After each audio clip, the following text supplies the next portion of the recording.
Welcome to this predicted paper from onmaths that is based on the advanced information given to us by the exam boards. Please use this paper in addition to your other revision. You can complete a unique version of this paper by going to our onmaths site. onmaths is full of free content to help you prepare for your exams, such as topic-based papers, demon questions and mini mocks. If you like what we do, please consider subscribing. Mode means most common or most frequent, and looking at this list of numbers, the number that comes up the most is this 7. All the other numbers just come up once, a 7 comes up twice. When a number is next to a letter, we actually have a time sign there, so I'm going to rewrite this question as 4 times A times 9 times B. What I'm going to do is put the numbers together, so 4 times 9, and then put the letters at the end. Now 4 times 9 is 36, so it would be 36 times A times B, and in algebra we don't put the time signs, so it's 36AB. So what this means is that the width is between 1 and 2, so we're going to look at our list and see all the widths that are between 1 and 2. This bit here means it can equal 1, this bit here means that 2 would go to the next group. So we've got 1, 2, 3, 3 numbers that are between 1 and 2, so the frequency will be 3. This next group says between 2 and 3, so this will be 1, 2, 3, 4, 5. Then we've got between 3 and 4, just this one here, and then between 4 and 5 we have just the 1. So we're going to start by writing 5 over 9 as a decimal, and to do that we just need to do 5 divided by 9, which will be 0.5 recurring. And to convert between a decimal and a percentage, we just times by 100. So we're going to get that 0.5 recurring, and we're going to times it by 100, and that will equal 55.555 recurring. And to the nearest percent, that's going to be 56, because that 5 will move that 5 up by 1. In this question we've got euros and we've got pounds, and we're told that £1 is 2.23 euros, and we're trying to get to understand what 2,676 euros is in pounds, and we're going to do that by finding out what €1 is and then finding out how much 2,676 are. So to get from 2.23 to 1, we divide by 2.23, and we're going to do that on both sides,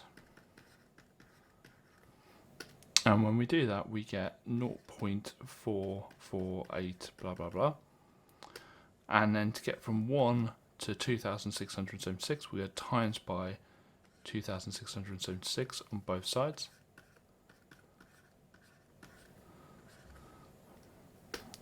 and when we do that we get £1,200. So 2,676 euros is 1,200 pounds. The first piece of information I'm going to focus on is the fact Denver gets 8/19. Denver gets 8/19. That means that Engel and Fido together must get 11/19 because they have to add up to 1. So we're only looking at 11/19. I'm going to focus on the ratio next of Engel to Fido. So it's 9 to 5, and let's have a look and see, well, first of all, how many parts there are all together. So 9 plus 5, which is 14 parts. So there are 14 parts in total, and the share that they get is 11/19. So what I'm going to do is to find out what fraction one of those parts is worth by dividing 11/19 by 14.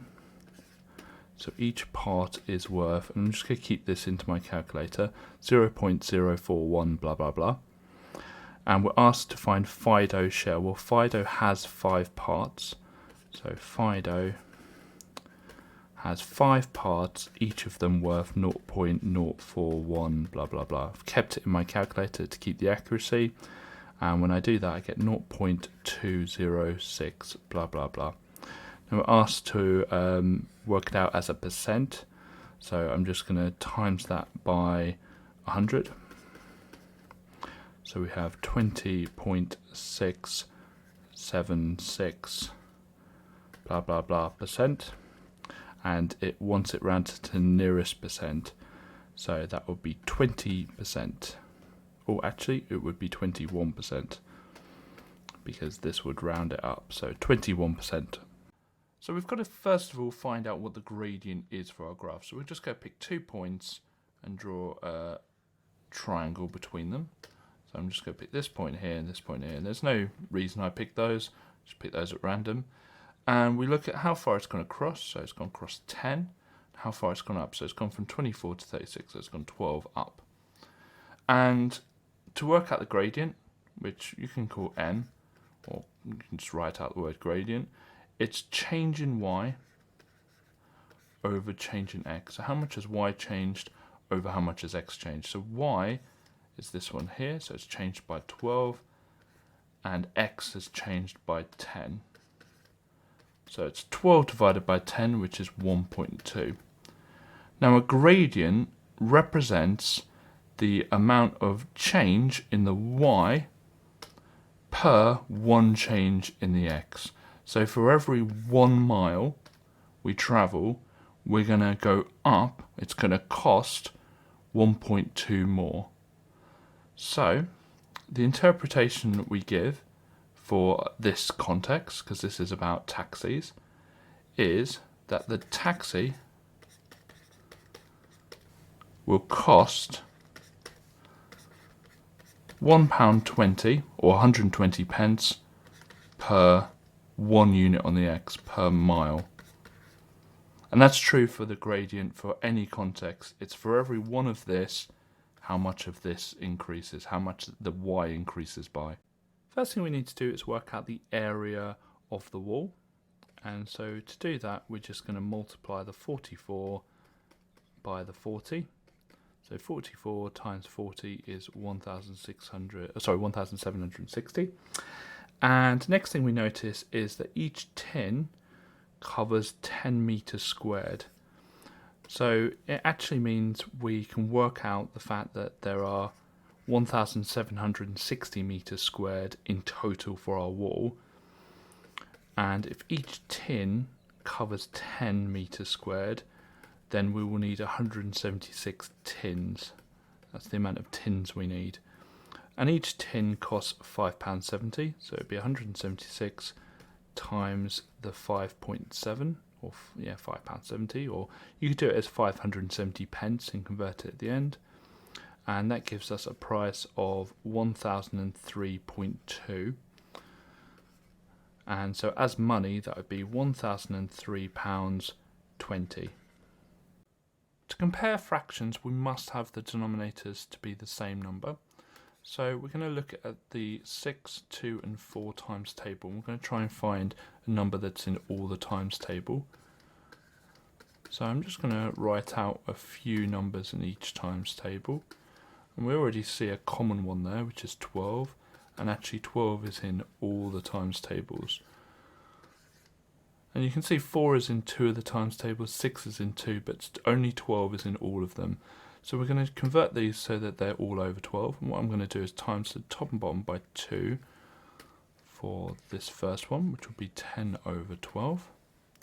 Then I'm going to multiply the top and bottom by 6 in the second one, which will give us 6 over 12. And then finally we're going to times top and bottom by 3 for this last fraction, which gives us 9 over 12. And it wants it in ascending order, so we're looking for the smallest fraction first, which is this one.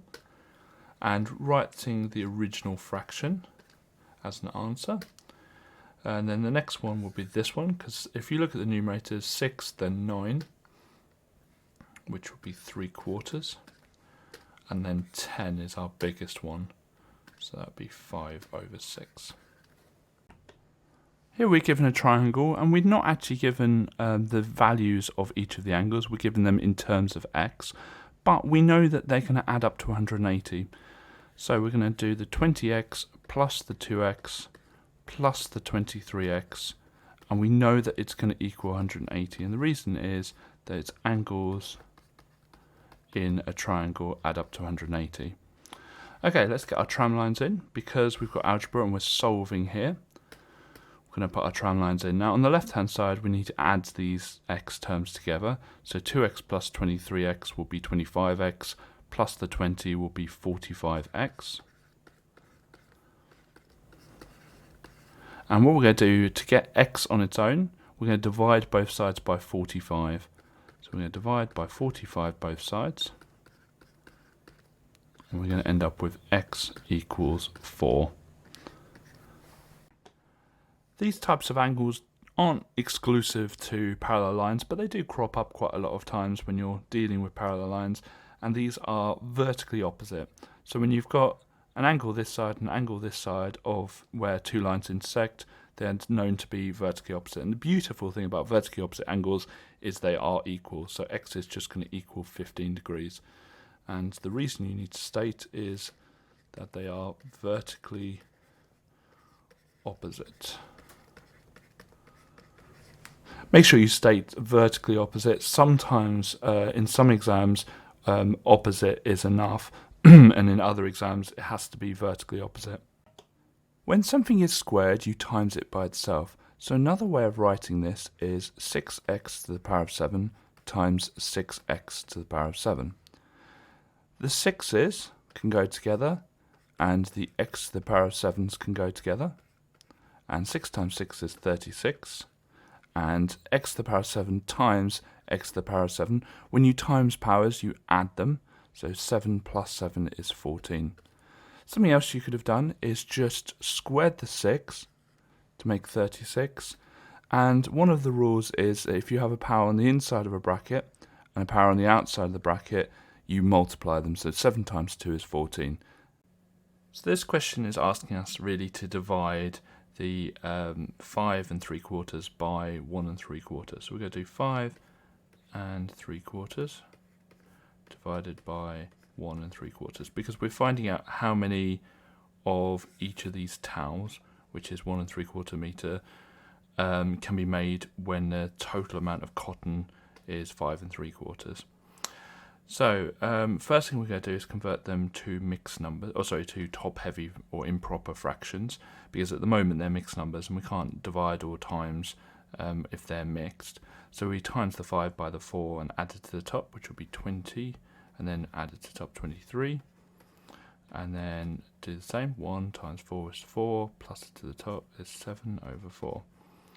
Now a little trick here is KFC. We keep the first fraction, we flip the second fraction, and we change the divide sign to a time sign. So we're going to keep this first fraction as it is, change that divide to a times, and flip the second fraction.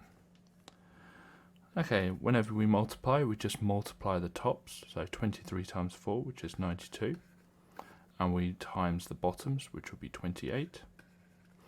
And now we need to convert this back into a mixed number.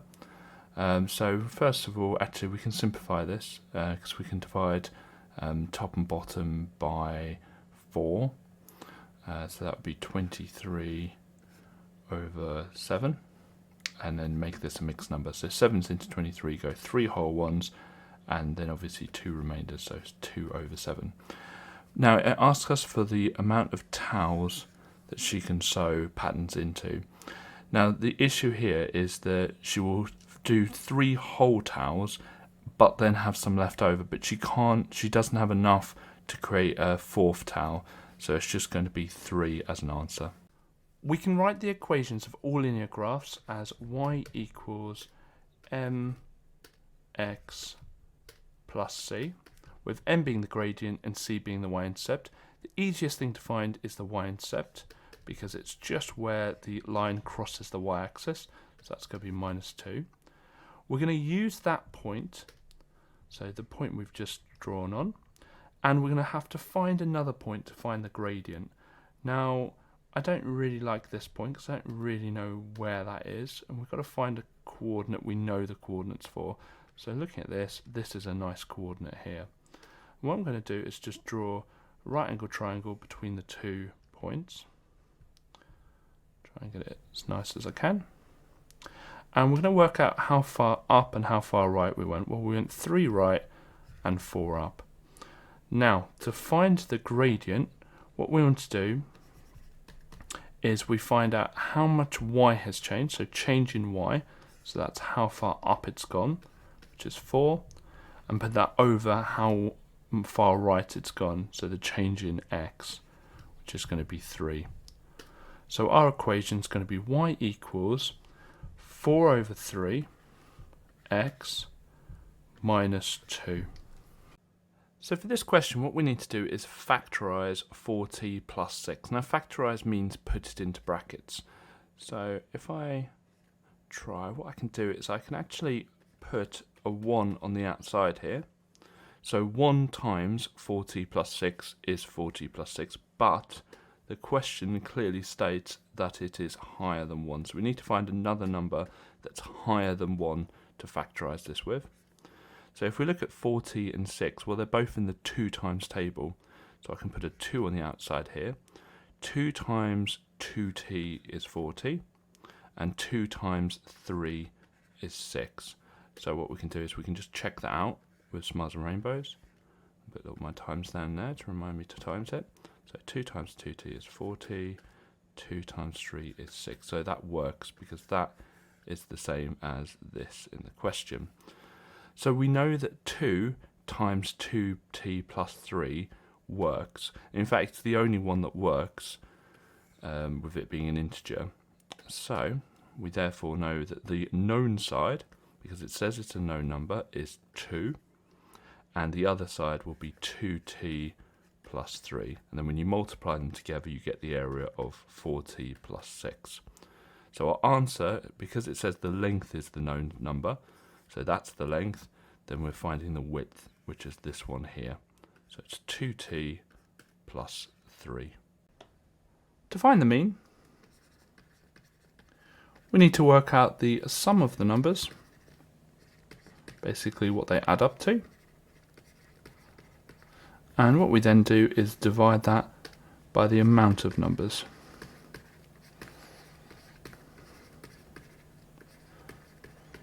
Now, what this table is telling us is there are 14 students who got a time between 0 and 4 seconds. Now, it's absolutely impossible to work out what time those students got with the information in this table. So what we need to do is we need to assume they all got, say, 0 seconds or all got 4 seconds. And the fairest value to say that they all got is what we call the midpoint. And to find the midpoint, what you do is you add up the lower bound and the upper bound, so the highest value and the lowest value, add them together and divide by 2. So 0 plus 4 divided by 2, which is just 2. And that gives us a halfway number, which is fair to everyone. So the students roughly probably got 1s, 2s and 3s, and maybe a few 4s maybe. And the average of that is going to be 2, so that's fair for everyone. Same with the 4 and the 8. Halfway between 4 and 8 is 6, and you can add them together, 12 divided by 2, which is 6. Go down finding the midpoints, and we're just going to assume the students all scored the same amount, all got the same time. Then we're going to do our FS column, okay? And so we're assuming that 14 students got a time of 2 seconds, so when you times those together, you get 28. And we're just going to times all of these together.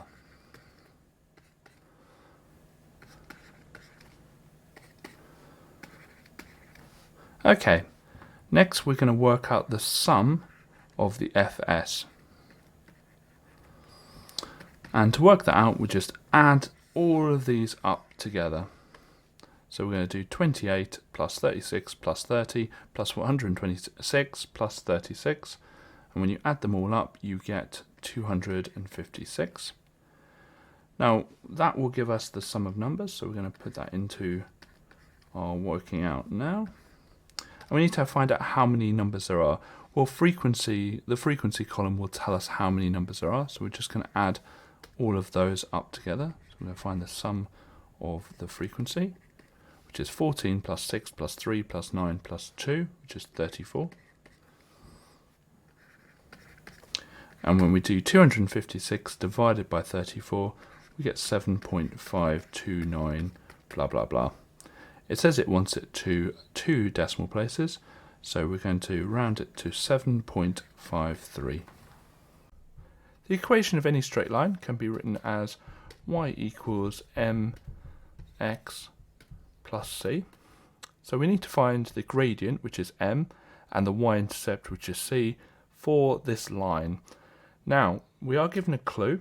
We're told that it's parallel to this equation here, but we're not really interested in the plus 5 at the end. What we're interested in is what the gradient of this line is, which is 11, because all parallel lines have the same gradient. So we actually know what the gradient is for the line we're trying to work out. It's going to be the same because it's parallel, so it's going to be 11. So all we need to do now is find out what that plus c is. And what we're going to do is we're going to substitute in the values of x and y for the coordinate we're given on the line. So it's going to be 46 equals 11 times 4 plus c. And we just need to solve this. So first thing I'm going to do is just times the 11 and the 4 together to make 44. And then I'm just going to take away the 44 from both sides.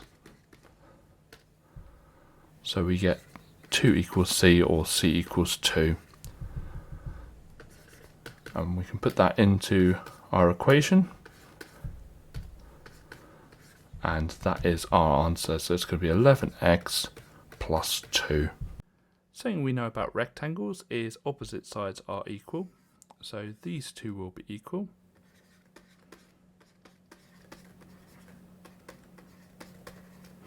And these two will be equal.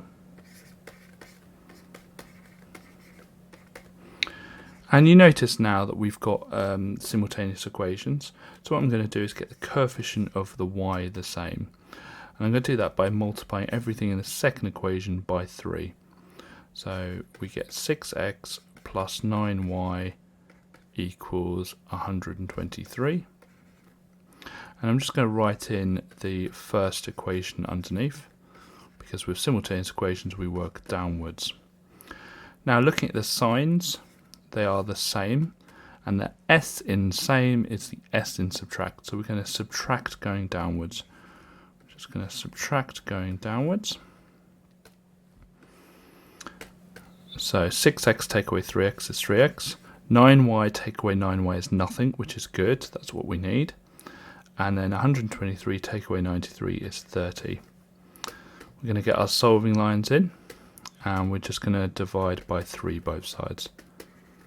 So we've got x equals 10. So we know what x is, but we need to find out what y is. So what I'm going to do is I'm just going to pick one of the equations. I can pick the 2x plus 3y equals 41, and just substitute the value of x in. So 2 times, instead of x, it's times 10, plus 3y equals 41. So it would be 20 plus 3y equals 41. Get my solving lines in. And we're going to take away 20 both sides. So we've got 3y equals 21. And then we're going to divide by 3 both sides if I don't run out of room. So y equals 7. So we've got x equals 10, y equals 7. Now I could check that with the first equation as well. So 3 times 10 is 30, 9 times 7 is 63, 30 plus 63 is 93. So we know we've got it right. So there are 2 outcomes that it will rain once in the next 2 days, and that will be rain and not rain, and not rain and rain. So to work out the probability, it will rain on Monday and then not rain on Tuesday. What you're going to do is just multiply 6 over 20 by the 2 over 7. So 6 over 20 times 2 over 7. And that will give us 12 over 140. And to work out the probability, it will not rain on Monday and rain on the Tuesday. We're just going to multiply the 14 over 20 by the 5 over 7. And so that would be 14 over 20 times 5 over 7. And that will give us, was it 70 over 140? Now we're looking for the probability it will rain and not rain, or not rain and rain. The word or in probability means add, so we're going to get that 12 over 140 and add it to the 70 over 140, and that will give us 82 over 140, and then we can cancel that down to 41 over 70. You can complete a unique version of this paper by going to our onmaths site. onmaths is full of free content to help you prepare for your exams, such as topic-based papers, demon questions and mini mocks. If you like what we do, please consider subscribing.